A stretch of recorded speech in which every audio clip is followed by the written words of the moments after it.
नमस्कार दोस्तों, स्वागत है आपका जीएस गुरु विकल चैनल पर। और आज हम लोग हिंदी का 5वां लेसन पढ़ेंगे।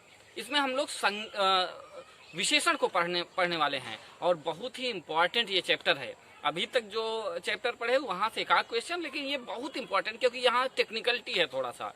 इसको समझ लिया तो समझिए कि हिंदी के सारी टेक्निकल पॉइंट्स को आपने समझ लिया। तो विशेषण को हम लोग आज पढ़ने वाले हैं और विशेषण के प्रकार को, उससे बनने वाले क्वेश्चन को हम लोग हम ये सोचे हैं कि हम लोग अब डेली लाइव सेशन लेंगे। उसमें क्वेश्चन आंसर देखेंगे हर सब्जेक्ट का, जीएस का, हिंदी का और ग्राम विकास का डेली क्विज बेसिस पर। अब हम लोग हर सब्जेक्ट में 3 चैप्टर 4 चैप्टर पढ़ चुके हैं, तो उसका क्विज अब हम लोग कर पाएंगे। तो डेली हम लाइव आकर क्वेश्चन पूछेंगे, आपको टाइमिंग बता दिया जाएगा, तो उस टाइम पर आकर लाइव सेशन लेंगे। ये पब्लिक क्लास होगी तो और लोग भी आएंगे और आप भी आएंगे। तो जब आप आंसर बताओगे तो आपको अंदर एक जिज्ञासा होगी, फिर जो क्वेश्चन नहीं आ रहे होंगे तो उसको पढ़ेंगे, समझेंगे। तो इस दौरान भी आपको बहुत कुछ समझने को मिलेगा और कुछ डाउट होगा तो उसे भी पूछ सकेंगे।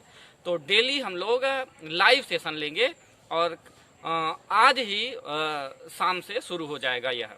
तो आज रात 8 बजे हम लोग लाइव सेशन लेंगे, ठीक है। और फिर डेली का डेली आपको टाइमिंग बता दी जाएगी। तो चलिए शुरू करते हैं। विशेषण, विशेषण कहते किसे हैं? ऐसा विकारी शब्द जो हर हालत में संज्ञा या सर्वनाम की विशेषता बताता है, उसे विशेषण कहते हैं। सिंपल भाषा में किसी संज्ञा या सर्वनाम की अगर विशेषता कोई बताए तो वह शब्द विशेषण होता है, ठीक है। अब इसी में आते हैं कुछ 2-3 टर्म हम समझ लेंगे, फिर आगे बढ़ेंगे। एक आता है विशेषण, दूसरा आता है विशेष्य। यहां लिख देते हैं जिससे आपको बात विशेष्य, इस बात को समझ लेंगे कि विशेष्य क्या होता है। विशेष्य जिस शब्द की विशेषता बताई जाती है उसे विशेष्य कहते हैं। दोनों बात, संज्ञा या सर्वनाम, जिस सर्वनाम जो शब्द विशेषता बताता है उसे विशेषण, जिस शब्द की विशेषता बताई जाती है उसे विशेष्य कहते हैं। जैसे राम कुशाग्र लड़का है। अब कुशाग्र राम की विशेषता है कि वह कुशाग्र लड़का है, तो कुशाग्र क्या है? ये जो है विशेषण, जबकि राम क्या हो जाएगा? विशेष्य। जैसे घोड़ा, यही लिख देते हैं इसी को मिटाकर, घोड़ा काला है। अब काला शब्द हो गया विशेषण, ये है विशेषण, विशेषण, और ये घोड़ा शब्द हो गया विशेष्य। ये क्वेश्चन आ चुका है आपके यूपी SSS में ही।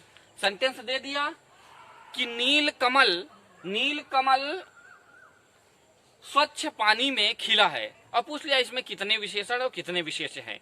तो नील कमल, देखिए भाई एग्जाम्पल क्या दिया, नील कमल स्वच्छ पानी में है। अब इसमें पूछ ले कि कितने विशेषण शब्द हैं, तो आप देखकर बता पाएंगे कि देखिए, एक तो कमल की विशेषता है कि वह है नीला, दूसरा स्वच्छ पानी की विशेषता है कि वह है स्वच्छ। समझ पा रहे हैं? पानी की क्या विशेषता है कि वह है स्वच्छ। तो देखिए भाई, एक जो है ये संज्ञा सर्वनाम हो गया, यानी ये विशेष्य हो गया, क्योंकि कमल की विशेषता है तो यह है विशेष्य। ऐसे ही पानी की विशेषता बताई जा रही है तो यह भी क्या हो गया? विशेष्य। तो विशेषण क्या है? पानी की विशेषण है, पानी की विशेषता है कि वह स्वच्छ है, कमल की विशेषता है कि वह नीला है। तो नील कमल यानी 2 विशेषण और 2 विशेष्य हो गए। उम्मीद है बात समझ पा रहे होंगे। अगर बात नहीं समझ में आई तो आप कमेंट बॉक्स में कमेंट करेंगे, फिर उसका निराकरण करेंगे, ठीक है। तो अब चलते हैं, ये हो गया विशेषण। एक टर्म और है, तो हमने समझ लिया विशेषण क्या होता है, विशेष्य क्या होता है। जिस शब्द की विशेषता बताई जाती है वह विशेष्य है, और जो विशेषता बता रहा है जो शब्द, वह विशेषण है। अब आते हैं, एक आता है प्रविशेषण। प्रविशेषण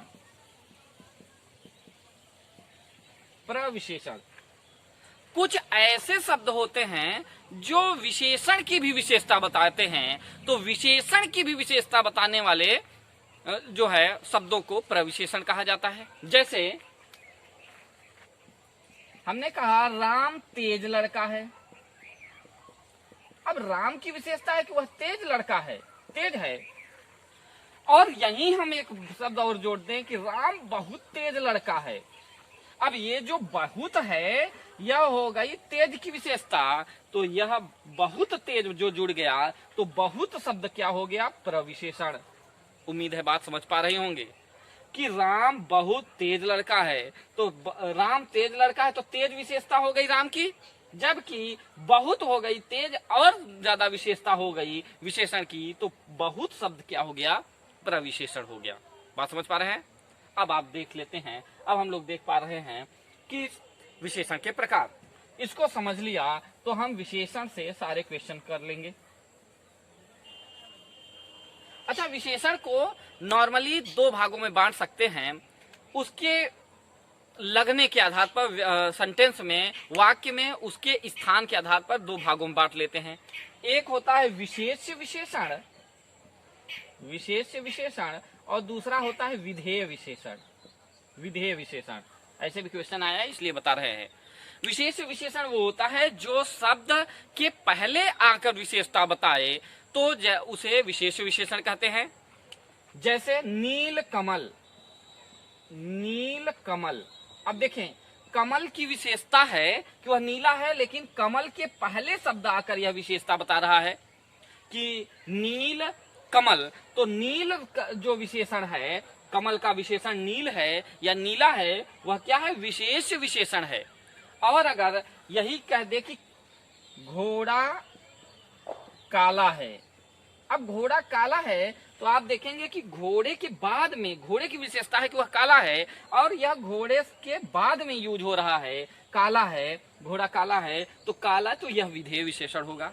तो इस आधार पर भी क्वेश्चन आया है कि विशेष विशेषण, विधेय विशेषण। अगर विशेषण जो संज्ञा या सर्वनाम के पहले प्रयुक्त हुआ है तो विशेष विशेषण हुआ, और अगर बाद में यूज हो रहा है तो जिस शब्द का विशेषता बता रहा है तो वह विधेय विशेषण होगा।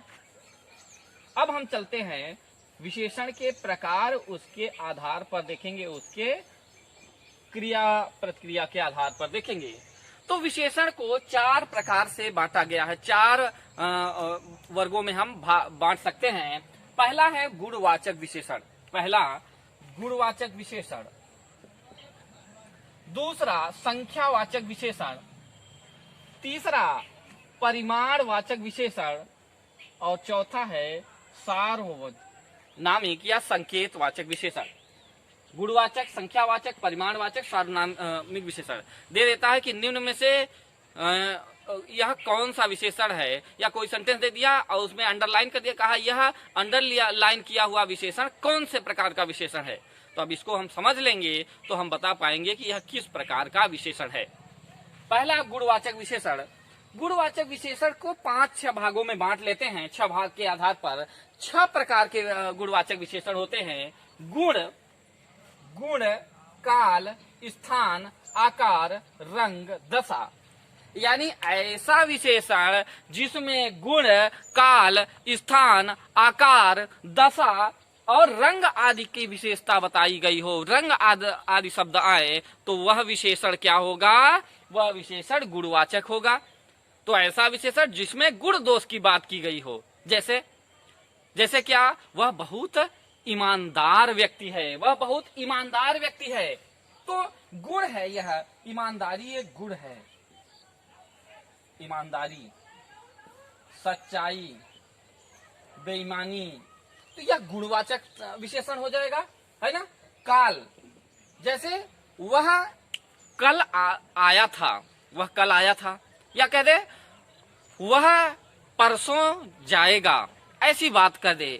भविष्य काल, भूतकाल की बात कर ले, भूतकाल में यह हुआ, भविष्य काल में हुआ। समय का अगर किसी में बात आए तो वह कालवाचक यानी गुणवाचक ही विशेषण होगा काल के आधार पर। दूसरा स्थान आ जाए कि भाई मैं इलाहाबादी हूँ, ठीक है, मैं पंजाबी हूँ, मैं राजस्थानी हूँ, मैं अमेरिकी हूँ, वह अमेरिकी है, बात समझ पा रहे हैं? ओबामा अमेरिकी हैं, विक्टोरिया अंग्रेजी हैं। तो इस आधार पर स्थान विशेष की बात कर रहे हैं, स्थान का भी आ जाए कि राजस्थानी, पंजाबी, बिहारी, तो वह किस आधार पर, वह भी गुणवाचक विशेषण हो जाएगा। ऐसे ही आकार में, आकार बड़ा, छोटा, लंबा, तिरछा, शंकु, मतलब किसी आकार विकार की बात हो तो बड़ा, छोटा, इस आधार पर, तो वह आकार ये भी गुणवाचक हो जाएगा। किसी शब्द में रंग, काला, नीला, पीला, अगर इस प्रकार का आ जाए कि काला शब्द जो है कौन सा विशेषण है, तो गुणवाचक विशेषण है। ऐसे ही दशा की बात हो जाए, दशा में कि वह अत्यंत गरीब है, वह अत्यंत अमीर है, इस प्रकार की अगर मनोदशा का वर्णन हो जाए, गरीबी, अमीरी, इस प्रकार की बात हो जाए, दुखी, तो वह गुणवाचक विशेषण हो जाएगा। उम्मीद है बात समझ पाए होंगे। अब आ जाते हैं संख्यावाचक विशेषण। संख्यावाचक विशेषण 4 प्रकार के होते हैं। गणनावाचक, उसमें भी 4 प्रकार, गणनावाचक, क्रमवाचक, समुदायवाचक, आवृत्तिवाचक। गणनावाचक, क्रमवाचक, समुदायवाचक, आवृत्तिवाचक। अब इनको थोड़ा सा इसको हम मिटा देते हैं। आप नोट्स बनाते जाएंगे, अगर इसको ना लिखा हो तो आप पॉज करके पीछे चले जाएंगे और स्क्रीनशॉट ले लेंगे, लिखते जाएंगे। यह लिख लेंगे आप। एक बार नोट्स तैयार हो गया तो जब जब एग्जाम आएगा यूपी ट्रिपल एस सी के एग्जाम में पक्का हिंदी का क्वेश्चन रहता है, हिंदी जरूर रहती है। तो जब जब एग्जाम आएगा बस यही टर्म बस रिवाइज करके चले जाएंगे और सारा क्वेश्चन हो जाएगा। और अब हम लोग 4-5 लेसन कर चुके हैं, 1-2 लेसन और कर लेंगे। तो डेली आपको पीडीएफ फॉर्म में बिना लाइव आए और उसमें एक्सरसाइज करवाएंगे। एक्सरसाइज से ही बात बनेगी भाई, वरना पढ़ने से तो उतनी बात नहीं बनती। पढ़ने से 40% क्वेश्चन सही होते हैं, और जब एक्सरसाइज किया जाता है, प्रैक्टिस किया जाता है प्रीवियस ईयर क्वेश्चन का, तब परसेंटेज बढ़ता है क्वेश्चन का। तो आते हैं संख्यावाचक, गणनावाचक, क्रमवाचक, समुदायवाचक और आवृत्तिवाचक। किसी में अगर गणना की बात हो कि वहां 2 व्यक्ति खड़े हैं, 3 व्यक्ति जा रहे हैं, 5 चिड़िया उड़ रही है, इस प्रकार की बात आ जाए तो गणनावाचक यानी यह संख्यावाचक विशेषण में आएगा। क्रमवाचक आ जाए कि वह तीसरे स्थान पर है, तीसरे स्थान पर, वह पहले स्थान पर है, वह अंतिम स्थान पर है, इस प्रकार की बात आए तो क्रमवाचक है। फिर है समुदायवाचक। अब समुदायवाचक विशेषण में देखते हैं, जहां पर समुदाय की बात हो जाए, जैसे चारों आम लाओ। अब कह दिया किसी ने कि चारों आम लाओ, तो चारों आम की विशेषता है कि चारों, तो चारों से समझ में आ रहा है कि यह समुदाय में है ना। 12 केला लाओ, इस प्रकार के 3 अंगूर लाओ, इस प्रकार की बात करें तो समुदाय की बात हो जाएगी। आवृत्तिवाचक, आवृत्ति में इस प्रकार के, या कई बार क्वेश्चन आ चुका है आवृत्ति में, अगर कहीं कह दिया कि तिगुना की बात आ जाए कि उसकी स्पीड तिगुना है, अपने कार्य करने की प्रवृत्ति 2 गुना कर दो, 4 गुना कर दो, 10 गुना कर दो।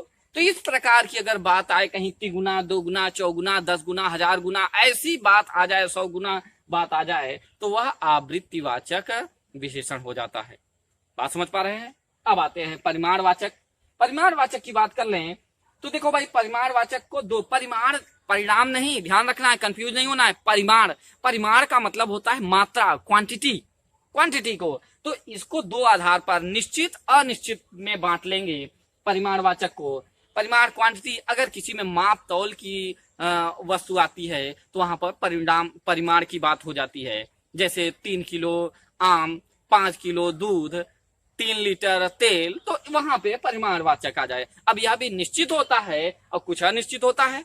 जैसे वही एग्जांपल कि 3 किलो आम। अब 3 किलो आम की बात कर लिया तो यह निश्चित है कि कितना आम, 3 किलो, तो यह, या 1 किलो पनीर, तो बात आ जाएगी निश्चित की। लेकिन यही कह दिया अनिश्चित परिमाण कि कुछ सेब लाओ, कुछ।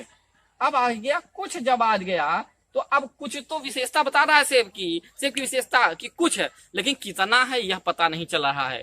थोड़ा दूध लाओ, थोड़ा पानी लाओ, तो थोड़ा, कुछ, इस तरह का अनिश्चितता है। क्वांटिटी है, परिमाण है, लेकिन वह निश्चित नहीं हो पा रहा है, तो अनिश्चित परिमाणवाचक विशेषण हो गया। और चौथा है सार्वनामिक या संकेतवाचक विशेषण। यदि ऐसा कोई सर्वनाम जो विशेषण की भांति यूज हो जाए तो वह सार्वनामिक विशेषण हो जाता है। सर्वनाम में हमने पढ़ा था, उस आधार पर हम देख लेंगे कि कुछ प्रश्नवाचक विशेषण, संकेतवाचक विशेषण और सार्वनामिक विशेषण हो जाएगा, है ना। इस प्रकार से कुछ जो है संकेतवाचक कैसे, जैसे यह मेरी कार है, यह मेरी कार है, ये मीठा है। इस प्रकार से यह, ये, मेरी संबंधवाचक हो जाएगा। तो इस प्रकार से या ये कौन सा रंग है, तो रंग की विशेषता हो गई कौन। तो इस प्रकार यह कौन, तो यह अगर प्रश्नवाचक आ जाए तो यह सब सर्वनामिक विशेषण में हो जाता है। तो यह सर्वनामिक विशेषण है। बात समझ पा रहे हैं? तो उम्मीद है कि आप इस पूरी बात को समझ पाए होंगे। एक बार फिर से रिवाइज कर लीजिए। 3-4 बातें हमने किया, यह प्रकार हो गया। प्रकार को समझ लेंगे तो एक्सरसाइज करने में आपको आसानी होगी। लेकिन टेक्निकलिटी थोड़ी सी बात हम समझ लेंगे कि क्या हमने समझा है। समझा यह है विशेषण, विशेष और एक टर्म प्रविशेषण हमने समझा है। यह तीनों बात को आप अंतर कर लेंगे, और अंतर कर लेंगे तभी बात समझ में आएगी कि जो वह शब्द जो संज्ञा या सर्वनाम की विशेषता बताए तो विशेषण है। विशेषण 2 प्रकार का होता है, एक होता है विशेष विशेषण और दूसरा होता है विधायी विशेषण। यह विशेष अलग है, जिसकी विशेषता बताई जाती है वह विशेष है, और जो शब्द बताता है वह विशेषण है। विशेषण 2 प्रकार का होता है। अगर शब्द के पहले विशेषण लगा है तो विशेष विशेषण होगा, अगर शब्द के बाद कोई विशेषण आ रहा है तो वह विधायी विशेषण होगा। और विशेष विशेषण क्या होता है? विशेष क्या होता है? जिसकी विशेषता बताई जाती है, जैसे राम तेज दौड़ता है, तेज दौड़ता है। तो तेज दौड़ता है तो तेज दौड़ता है, तो तेज जो है विशेषण हो गया, और राम क्या हो गया भाई? यह विशेष्य हो गया। ऐसे ही प्रविशेषण जो विशेषण की भी विशेषता बताए वह प्रविशेषण हो जाता है। वो जो हमने पढ़ लिया है, यही लिख दे कि राम बहुत तेज दौड़ता है, तो बहुत शब्द आ जाएगा तो वह प्रविशेषण हो जाएगा। इतनी बात हम थोड़ी से समझ लेंगे। इसको एक्सरसाइज करिए। और ध्यान रहे, एक किताब आती है आदित्य पब्लिकेशन की, और उन्होंने 20-25 साल के जितने पीसीएस, आईएएस में और साथ ही एसएससी, यूपी SSC में जितने क्वेश्चन आए हैं सबका कलेक्शन दे दिया है। बहुत अच्छी किताब है। कॉन्सेप्ट के आधार पर नहीं, उसको सॉल्व करने के आधार पर उसको कर लेंगे तो बात बन जाएगी। तो अभी फिलहाल बुक्स ऑफ बंद हैं, लेकिन फिर भी कोशिश करिए, जैसे ही आपको किताब मिल पाती है तो वो ले लीजिए, ठीक है। तो उसको ले लेने से और उसको सॉल्व करिए तो उससे आपको बहुत ज्यादा फायदा होगा, ठीक है। तो आज की क्लास को यहीं पर समाप्त करेंगे। मिलते हैं अगले लेसन में। Thank you.